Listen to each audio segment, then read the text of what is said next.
Good morning, students. Welcome in my YouTube classes. I am Rahul Gupta, science expert. Let's start video 2, chapter 15, polymers, class 12. Subscribe my YouTube channel, Chemistry Learning with Rahul Gupta. And that is chapter 15, class 12, polymers. Students, हम बात कर रहे थे biodegradable polymers की. चलिए आगे video complete करते हैं. वीडियो 2 पार्ट है ये. सो स्टूडेंट्स, हम बात कर रहे थे biodegradable.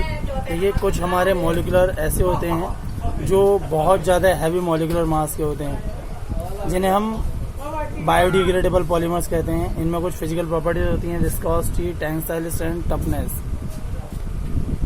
So students, biodegradable polymers that can be broken into small segments by enzyme catalyst reaction are called biodegradable polymers. So the required enzymes are produced by microorganisms, since carbon-carbon bonds of chain growth polymers are inert to enzyme catalyst reaction. These polymers are non-biodegradable. To overcome this, certain bonds in the chains are to be inert so that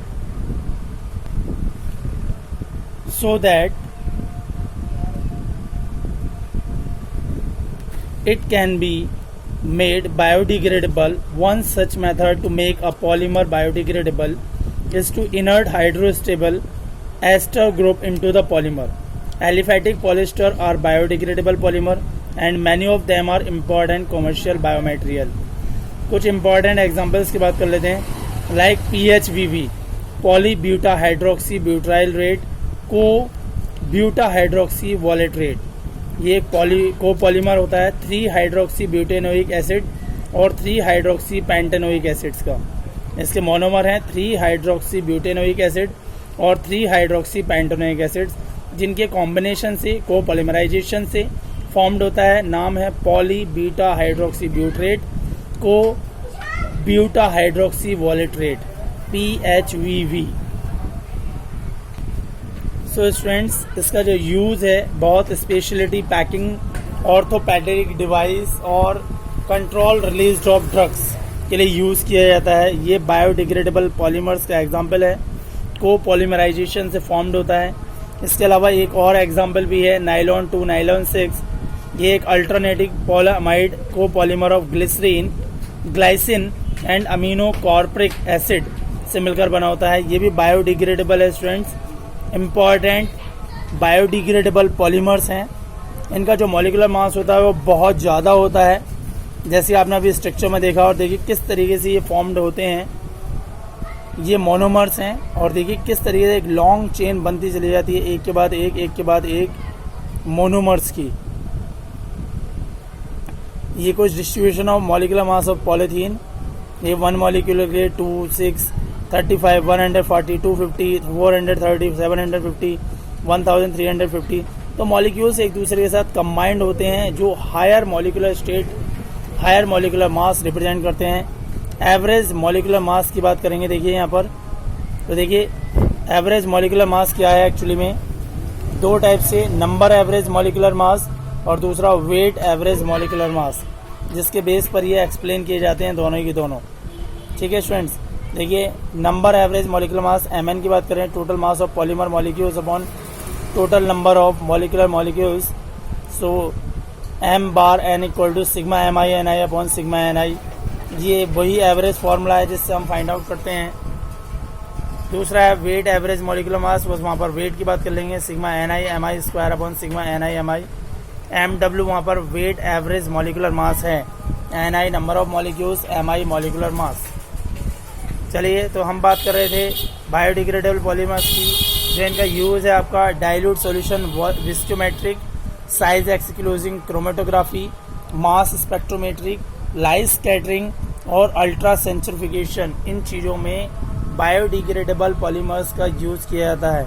that is very important term, you can understand by that. Understand students.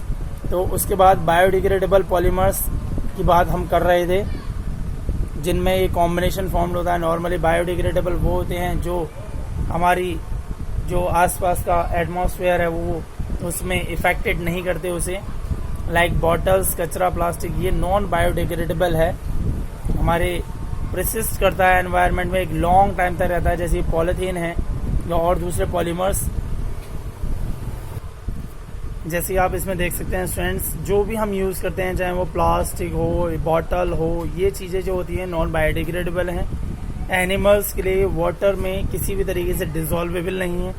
हम plastics polymers use करते हैं और उसे इधर उधर throw कर देते हैं कहीं से कहीं तक। वो जब तक आप रिवर्स प्रोसेस में नहीं जाएंगे तब तक वो यूजेबल नहीं है। इसीलिए वो चीज़ें कलेक्ट की जाती हैं, वाटर को भी वो इफेक्टेड करती हैं, इस तरीके से थ्रो होती रहती हैं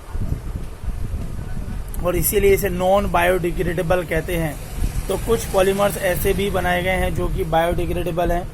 अब यदि एनिमल्स नॉन बायोडिग्रेडेबल को खा लेता है तो उससे क्या होता है, उसका जो डाइजेस्टिव सिस्टम है वो इफेक्टिव होता है, धीरे धीरे करके वो ख़राब हो जाता है उसका, और उसके बाद एनिमल की डेथ हो जाती है। ये लॉन्ग टाइम में भी डिग्रेड नहीं होता। पॉलीथीन आपने देखी होगी मूवीज़ वगैरह में, इसके पर बहुत एनवायरमेंटली इश्यूज़ रहे हैं, जिनमें बॉटल्स भी आती हैं, पॉलीथीन भी आती हैं। ये हमारे लिए इको फ्रेंडली नहीं है स्टूडेंट्स, और इको फ्रेंडली बनाने के लिए ही बहुत सारे ऐसे बायोडिग्रेडेबल पॉलीमर्स को बनाया जाता है। लाइक आप कैरी बैग की बात करें तो कैरी बैग में यदि आप जूट वाला बैग यूज़ करते हैं सो दैट इज़ बायोडिग्रेडेबल, और ये एनवायरमेंटली इको फ्रेंडली भी है, एनवायरमेंटल फ्रेंडली भी है, बहुत अच्छा यूज़ होता है। इसके अलावा हमारे और दूसरे भी लाइक सॉल्युबल स्टार्च पैलेट्स हम यूज़ करते हैं, स्टायरोफोन पैकिंग यूज़ करते हैं, रीयूजेबल कप्स यूज़ करते हैं, प्लास्टिक कप्स यूज़ करते हैं। तो देखिए, दो चीज़ें स्टार्टिंग वाली जो हैं वो बायोडिग्रेडेबल हैं, बाद वाली दो जो हैं वो नॉन बायोडिग्रेडेबल हैं, यूजेबल नहीं हैं। और पॉलीथीन तो किसी कीमत पर भी नहीं। जूट बैग, कपड़े का बैग, ये जो आपके लिए ये बायोडिग्रेडेबल पॉलीमर्स रहते हैं, बहुत ज़्यादा इफेक्टेड रहता है, और उसे डस्टबिन में ही फेंक करें ताकि वो रिसाइकिल हो सके, रीयूजेबल हो सके, और उसे करेक्ट आपको उसी जगह पर फेंकना भी ये ज़रूरी होता है, इम्पॉर्टेंट होता है। Collections of post consumers, post industrial plastics, जो कलेक्शन जिसे हम दोबारा से यूजेबल कर सकते हैं रिसाइकिल करके, इसी के लिए हम शॉर्टिंग प्लास्टिक करते हैं, प्लास्टिक बॉटल को सेक्रीफाइस वहाँ से कर लेते हैं। पॉलीमर्स पर बहुत ज़्यादा इशू रहा है शुरू से ही। तो देखिए, ये पॉलीथीन टेरापेथेलेट मोस्ट कॉमनली रिसाइकिल्ड रहता है। इसके अलावा हाई डेंसिटी पॉलीथीन भी, ये भी HDPE जो होता है ये भी आपका रिसाइकिल्ड हो जाता है।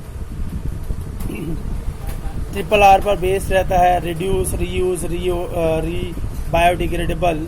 कलेक्शन प्लास्टिक करता है, शॉर्टिंग की जाती है, फिर शिपिंग में उसे कन्वर्ट किया जाता है, मेल्ट किया जाता है, उसके बाद दोबारा से उसे इको फ्रेंडली टाइप में रीयूज किया जाता है।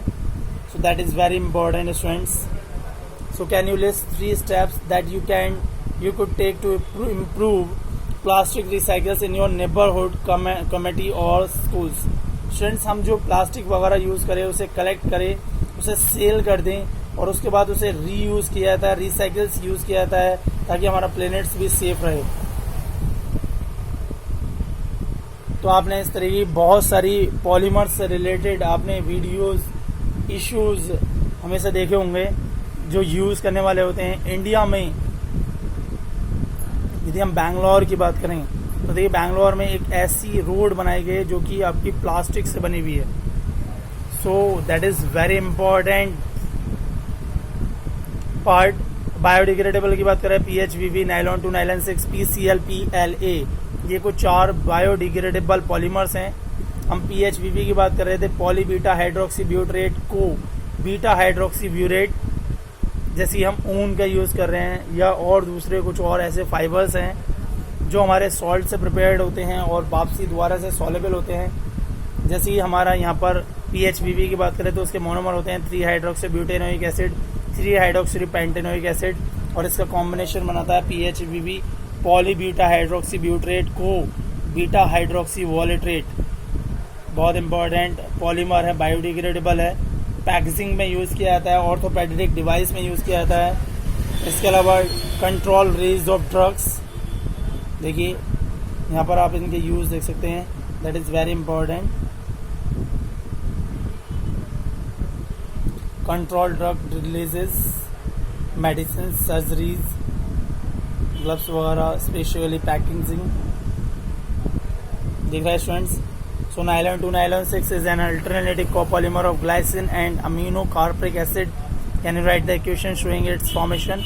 ये ग्लाइसिन है और अमीनो कार्बोनिक एसिड, इन दोनों की हम कॉम्बिनेशन बनाते हैं नायलॉन 2 नायलॉन 6 के लिए। ये भी बायोडिग्रेडेबल है। देखिए किस तरीके से रिएक्शन करता है।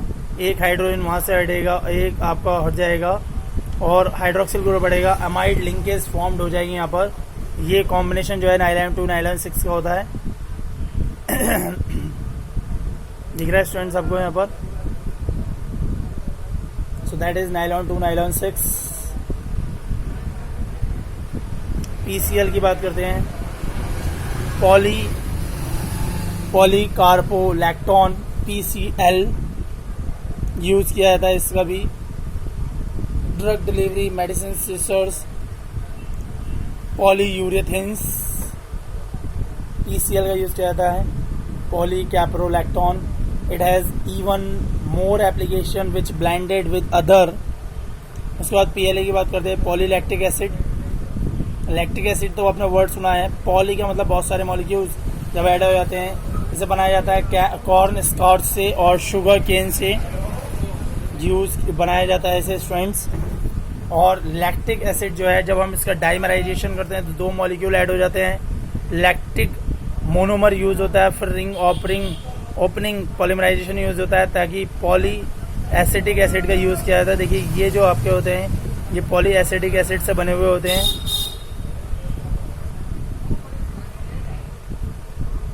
Before adding hot and after adding hot, they are reshaped. Fibers, stitches, stent.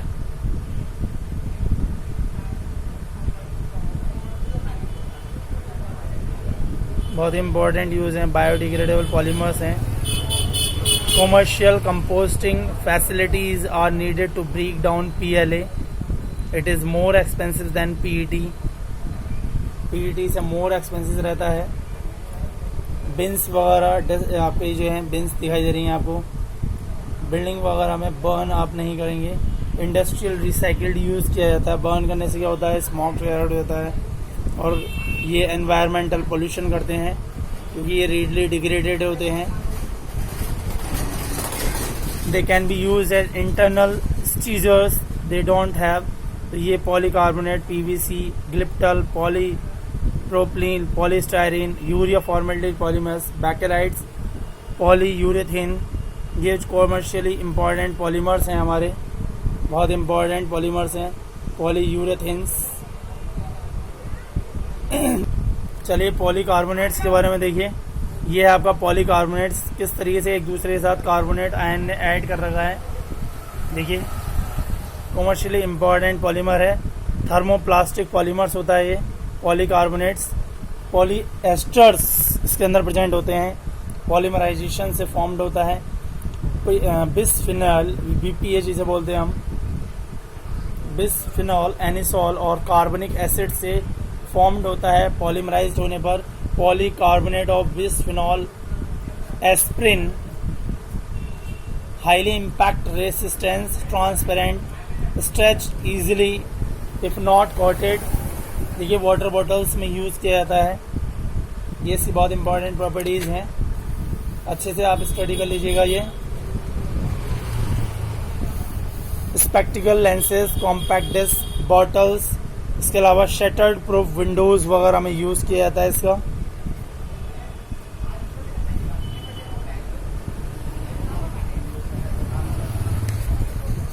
Next बात करते हैं पीवीसी, पॉलीविनाइल क्लोराइड। ये विनाइल क्लोराइड के कॉम्बिनेशन से विनाइल क्लोराइड, जब हम इसमें इसके एन मॉलिक्यूल लेते हैं तब आपका polyvinyl chloride free radical polymerization हो जाता है पॉलीविनाइल क्लोराइड के लिए। पीवीसी के लिए पीवीसी का यूज जो है वो आपका shower, curtains, rain coats, pipe for plumbing, vinyl siding for houses, flooring, industrial insulation वगैरह में यूज किया जाता है। उसके बाद आता है आपका ग्लिप्टल। ग्लिप्टल आपका इथाइलिन ग्लाइकॉल, कंडेंसेशन पॉलीमर से बनता है ग्लिप्टॉन। ग्लिप्टल जो है पैथेलिक एसिड और ग्लिसरॉल से मिलकर, इसके एन मॉलिक्यूल्स जब एक दूसरे से कंबाइन करते हैं तब ग्लिप्टल बनता है। इसका यूज जो है पेंट्स, लिकर और बिल्डिंग मटेरियल बनाने में यूज किया जाता है। इम्पॉर्टेंट पॉलीएस्टर है ये, जिसका हम यूज करते हैं पेंट्स वगैरह में, लिकर्स में यूज करते हैं, बिल्डिंग मटेरियल्स में यूज करते हैं। नेक्स्ट है पॉलीप्रोपाइन। पॉलीप्रोपाइन जो है वो प्रोपाइन के एन नंबर ऑफ मॉलिक्यूल्स के आपस में एडिशन, कंडेंसेशन से मिलकर बनता है। Ziegler Natta catalyst, titanium tetrachloride, aluminium triethyl के फॉर्म में पॉलीप्रोपाइन पीपी प्रेजेंट होता है, फॉर्म्ड होता है मतलब ये। उसके बाद नेक्स्ट है आपका पॉलीस्टाइरीन, और इसका जो यूज़ है medical equipment, laboratory equipment, electronic equipment, automatic components वगैरह बनाने में यूज़ किया जाता है। Next polystyrene. यदि हम पॉलीस्टाइरीन की बात करें तो पॉलीस्टाइरीन का जो यूज़ है वो भी इम्पॉर्टेंट यूज़ है। स्टाइरीन्स के एन मॉलिक्यूल से मिलकर बनता है।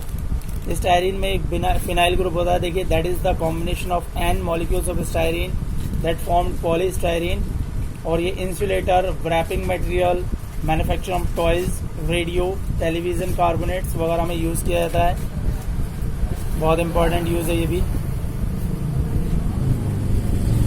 Actually students, we are completely surrounded by the polymers, as you know very well. All the home essentials and important essentials were formed by the polymers, and we use that continuously like glasses and another home essentials. Next, urea formaldehyde releasing. Urea और formaldehyde के polymer से मिलकर बनता है। पहले आपका नोब्लैक बनता है, नोब्लैक के बाद यहाँ पर फॉर्म्ड होता है। ये अनब्रेकेबल कप्स वगैरह में यूज़ किया जाता है। बैकेलाइट, फिनॉल फॉर्मेल्डिहाइड पॉलीमर्स इसमें यूज़ होता है। नोब्लैक जो पेंट्स वगैरह बनाने में यूज़ होता है नोब्लैक, और उसके ही कॉम्बिनेशन से बनता है ये। इसका use combs, phonograph record, electrical switches, utensil handles, computer dishes वगैरह में यूज़ किया जाता है। उसके बाद आता है पॉलीयूरेथिन्स। पॉलीयूरेथिन्स लास्ट आपका इम्पॉर्टेंट पॉलीमर पॉलीयूरेथिन्स। देखिए ये है, इसमें यूरिया भी प्रेजेंट है। यूरेथेन लिंकेज बॉन्ड होता है। पॉलीयूरेथिन दैट इज द इक्वेशन पॉलीयूरेथिन की। डाईएजोसाइनाइड और डाईहाइड्रोक्सी अल्कोहल के कॉम्बिनेशन से बनता है। वाटर मॉलिक्यूल डिस्चार्ज और उसके बाद रिएक्शन फॉर्म हो जाती है। Can you draw the chemical structure of the two monomers used to synthesis the polyurethane shown here. अभी आपको दिखाई दे। Remember polyurethane are typically made from a diisocyanate and a dihydroxy alcohol. ये structure है इसका, देखिए किस तरीके से कॉम्बिनेशन फॉर्म करता है। यहाँ पर आप दोनों मॉलिक्यूल्स को अलग अलग दिखा सकते हैं। ये देखिए ये। So polyurethanes are very versatile polymers, forms elastomers, fibres वगैरह बनाने। ओके स्टूडेंट्स, यहाँ पर आपका चैप्टर पॉलीमर फिनिश हुआ। वीडियो आपको पसंद आई तो वीडियोस को लाइक करें, चैनल को सब्सक्राइब करें। Channel name chemistry learning with Rahul Gupta.